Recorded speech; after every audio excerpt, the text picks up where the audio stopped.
Mad for you লেখিকা তানিয়া খাতুন পর্ব 31। সকাল 9টা। ডাইনিং টেবিলে রুহির আব্বু শান্তভাবে বসে আছেন, এক হাতে চা, অন্য হাতে খবরের কাগজ। খবরের মধ্যে ডুবে আছেন তিনি। মাঝে মধ্যে চশমাটা ঠিক করে আবার পড়া শুরু করেন। রুহির আম্মু রান্নাঘর থেকে গরম গরম নাস্তা নিয়ে আসছেন। পরোটা, ডিম ভাজি আর কিছু সবজি টেবিলে সাজিয়ে রাখতে রাখতে মাঝে মধ্যে স্বামীর দিকে তাকান, সব ঠিকঠাক আছে তো। এদিকে সোহান চুপচাপ এক কোণে বসে আছে, মুখটার আগে কালো হয়ে আছে তার। গতকাল রাতে সে কত চেষ্টা করেছে রুহি আর কৃষকে ধরে ফেলতে, বারবার শোনার চেষ্টা করেছে ওরা কি করছে, কোথায় আছে, কিন্তু কোনো লাভ হয়নি।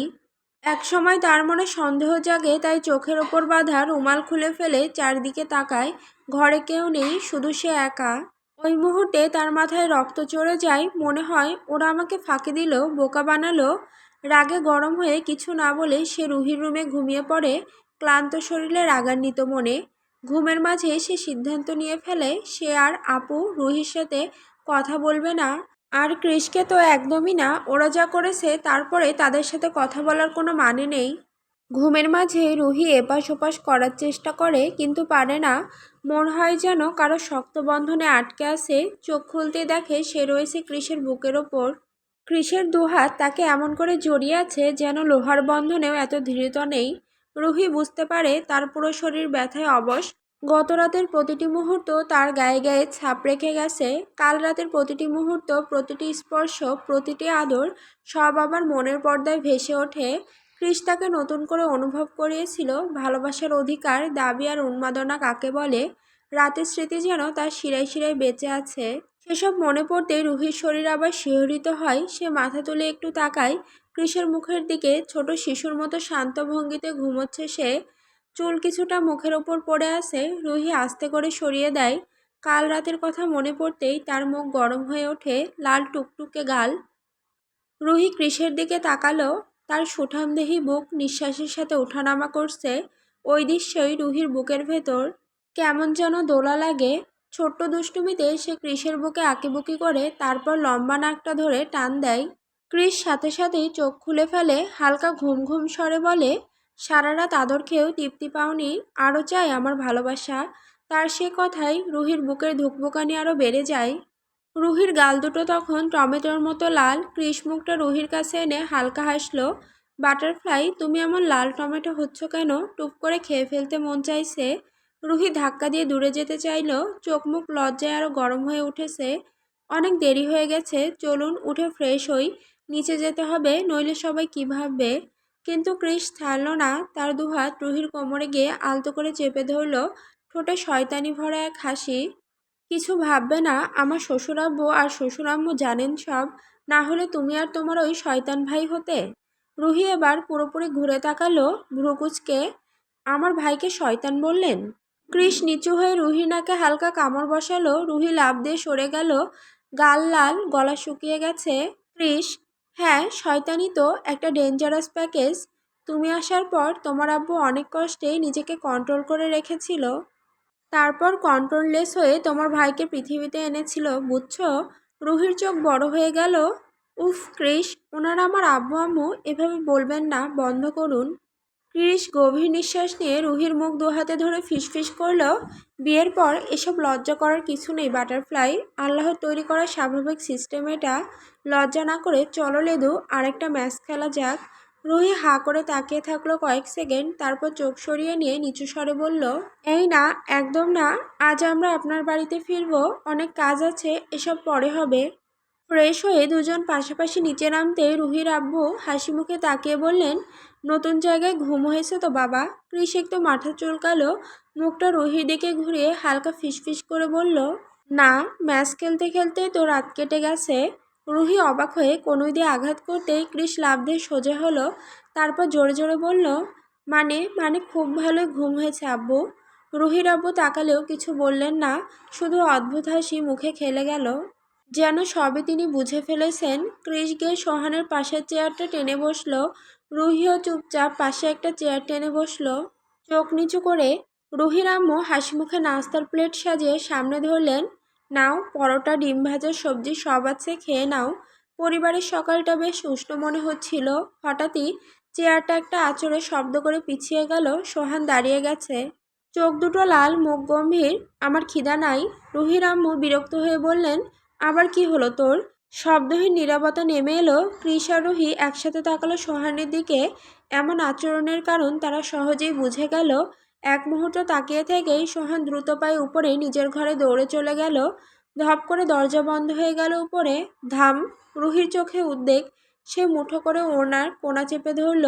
কৃষ তার দিকেই তাকিয়ে নরম করে চোখের ইশারায় আশ্বাস দিল, আমি দেখছি। রুহির আব্বু বললেন, তুমি খাওয়া শুরু করো বাবা, ওর খিদে পেলে নিজেই চলে আসবে। কিন্তু কৃষ মাথা নেড়ে দাঁড়িয়ে গেল।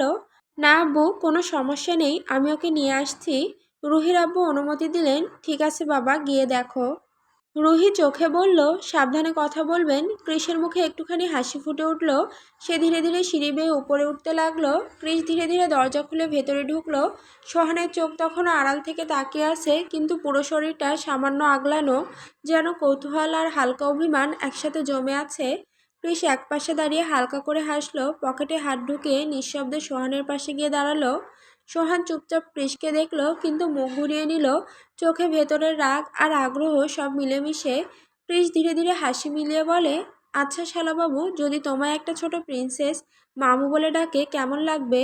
সোহান কিছুক্ষণ চুপ ছিল, পরে বড় বড় চোখে জিজ্ঞেস করলো, কেমন প্রিন্সেস? কৃষ হালকা করে দুহাত তুলে বোঝালো, সোহানের দিকে দেখিয়ে বলল, এইটুকুনি ছোট বেবি প্রিন্সেস।